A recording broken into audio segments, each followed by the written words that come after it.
Now that PlayerUnknown's Battlegrounds is coming out, we will take a look back at the memory lane of 2017 and decide if this was an actual good game or just an overhyped one.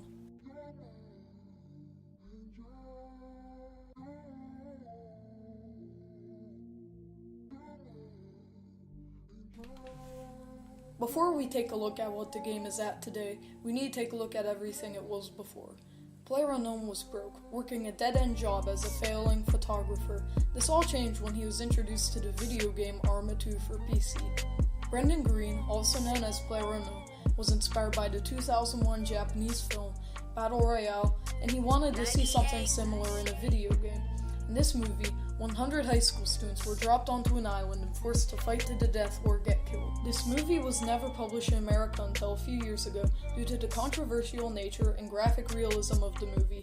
Now that he had the inspiration, Green started development of a mod for Arma 2 titled Arma 2 Battle Royale. While Green was making no money off of this, his mod became one of the most popular in Arma 2 besides DayZ, which shows up later in the story to success. What Green was bringing to the table was an in-depth, wacky experience that was too cult for the AAA market.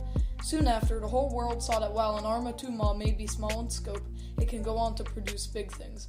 The mod DayZ, referred to earlier, was made into a standalone game which sold millions of copies, and some think unrightly so. While this game was not the best, it showed how much money a mod for a game could eventually bring in. Big developers were starting to take notice, but were still too ignorant to the concept to understand what PlayerUnknown could do for big company backing him. Soon, Arma 2 Battle Royale was ported to DayZ, which gained the attention of some new people, but mostly shared the same player base as the Arma 2 rendition. What happened next was what got Green his first big hit. Arma 3 launched to tons of success, featuring some of the most realistic graphics ever seen in a game at the time, along with hyper-realistic combat. Very soon after, Green's Battle Royale idea was ported onto Arma 3 and made it big time. It was still attracting the same community as the past two renditions were, but also brought on millions of new players who had experienced 3 as their first game of the Arma series. This mod was the most popular ever to appear on 3, and is still run out of Green's personal money to this day.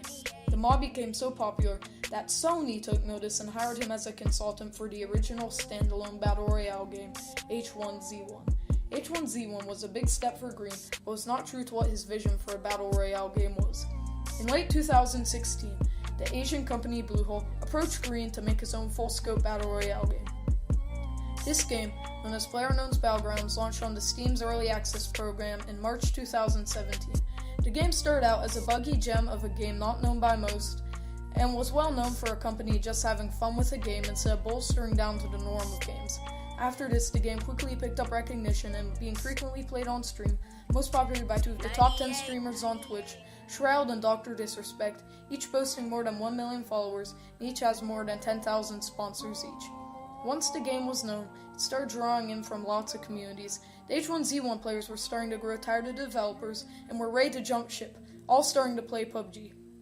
Now, H1Z1 barely gets enough players to support itself, whereas it was a very popular game before the launch of a better alternative. The game also drew in from the Arma community due to the realism of the game like Arma, and the Battle Royale mod quickly became one of the biggest selling points of the Arma series. The game had a snowball effect, and people outside of these circles, they quickly began to pick up the game, seeing as it was becoming extremely popular with both streamers and gamers, and for a while held a 95% review score on Steam. The game was starting to rake in millions, if not billions of dollars, and it was starting to receive the funding to turn into a big budget project. As at the time of writing this, PlayerUnknown's Battlegrounds is the second best-selling PC game of all time. Let that sink in for a second. All time, 20 million people have bought this game so far, and the weirdest part is, this game is technically not out yet. While the release date is later this week at December 20th, just in time for the holiday season, all of these copies have been sold in public testing beta. A new map is approaching the game along with vaulting for the official release on the 20th. Seems like everything is amazing for PUBG. Or is it? Everything was looking amazing for this early access darling game until chinks in the otherwise unpenetratable armor were starting to become visible. The game introduced paid cosmetic microtransactions into the game in mid-August, which is not a problem. The game handled them very well, and the only real issue is that this points to the untruth of the developers. The game had made lots of claims that they were trying to differ itself from the bad stigma of most games in Steam's early access program. One of those promises was that they would not introduce microtransactions until the game officially came out. While the microtransactions went away after a few weeks, and according to Bluehole, it was to test the module. Even though this may have very well been the truth, the damage had already been done. The game had dropped from its once 95% down to an 80%. While 80% that's still a high percentage for a game to be rated, it was a big deal to have a game lose 15% from its review score seemingly overnight. After this happened, more chinks in the armor started to appear. The game was starting to have a worse performance every update, causing lots of outroar among the community. In a game like PUBG, a steady and high frame rate is very important to your success. This had forced all the gamers with even up to a 1060 Ti to have played the game on lowest graphical settings, while the game is basically unplayable on any 9 series card, not even or barely hitting an unsteady 30 FPS. The game also went under fire after putting advertisements on the Chinese version of this game. This is a no-brainer to why the community would be angry at this one. The game cost $45 at the time of this controversy, and it took on such a bad advertising system in China that not even any free-to-play games by the most money-hungry companies would even dare to think about. It is puzzling how one of the most ethical and just teams when it came to monetization of their product would even stoop this low. Even if it did not take place in America, it did not go unnoticed, and Bluehole had since lost their great reputation. The last issue with the game is the poor launch of the game on Xbox. The game does not work at all. Now, in the background, I will be showing some gameplay from the standard Xbox One.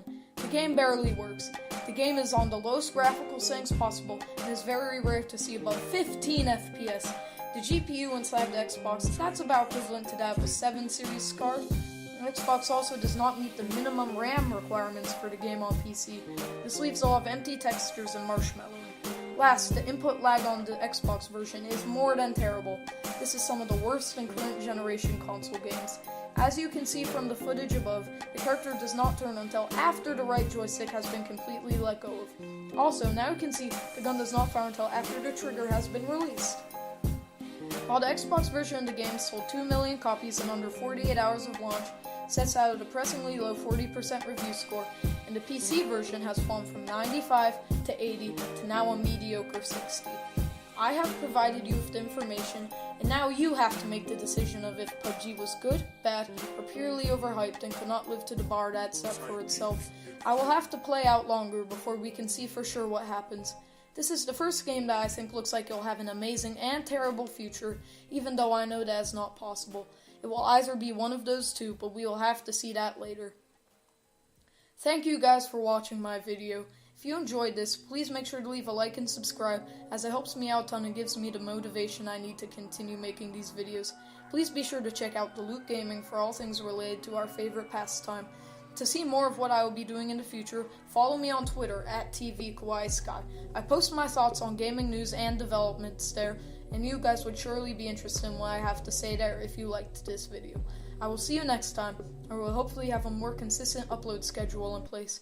Expect me to be dropping anywhere in between 1 to 3 videos during the week, and streaming and doing podcasts on the weekend. Until I see you next, have a good rest of your day.